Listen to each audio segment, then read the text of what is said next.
এটা রেজাল্টটা অবিজেপি অতৃণমূলের পক্ষে আসতো যদি গুছিয়ে এটা ক্যাম্পেইন করা যেত, যদি গুছিয়ে এই নির্বাচনটাকে কন্ডাক্ট করা যেত। দুর্ভাগ্য জাতীয় কংগ্রেস বা তার সাথে যারা আছেন তারা সেই মত ভাবে নয়। এই নির্বাচনে, এই সিটটাতে, উপনির্বাচনে তৃণমূলকে ব্যাপকভাবে ধাক্কা দেওয়ার জায়গা ছিল, সেটা কিন্তু কংগ্রেস বা বিজেপির প্রশ্ন আসছে না, আর যারা বিরোধীরা আছে তারা ঠিকভাবে কাজে লাগাতে পারলো না। কালীগঞ্জ বিধানসভা উপনির্বাচন, বিপুল জয় মমতা বন্দ্যোপাধ্যায়ের প্রার্থীর, তৃণমূল কংগ্রেসের প্রার্থীর।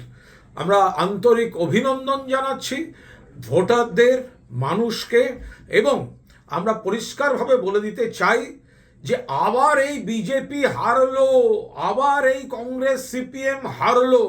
চূড়ান্ত সাম্প্রদায়িক ভেদাভেদ বিষমূলক প্রচার করেছে। ওখানে সুকান্তবাবু, শুভেন্দুবাবু সবাই গেছেন। আমাদের শ্রদ্ধেয়া মমতা বন্দ্যোপাধ্যায়, আমাদের সর্বভারতীয় সাধারণ সম্পাদক অভিষেক বন্দ্যোপাধ্যায়কে যেতে পর্যন্ত হয়নি। মানুষ সঙ্গে আছেন, আমাদের সাংগঠনিক নেতৃবৃন্দ, তৃণমূল স্তরের কর্মীবৃন্দ এবং মানুষ। উন্নয়নের রাজনীতি তার পক্ষে আর ঘৃণার রাজনীতির বিরুদ্ধে। আর বিজেপি এই নেতারা যত ভুলভাল কথা বলে যাচ্ছেন, ব্যর্থতা।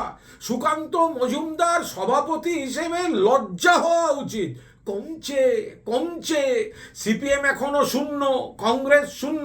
তৃণমূলের বিরুদ্ধে এত অপপ্রচার, এত কুৎসা, এত চক্রান্তের পরেও বাংলার মানুষ প্রমাণ করে দিয়েছেন। কেন্দ্রের নির্বাচন কমিশন, কেন্দ্রীয় বাহিনী দিয়ে ভোট হলেও গত ভোটগুলোর সঙ্গে তুলনা করে দেখুন, তৃণমূল বাড়ছে আর বাকিদের কমছে। বিজেপি কমলো। ব্যর্থতা কার?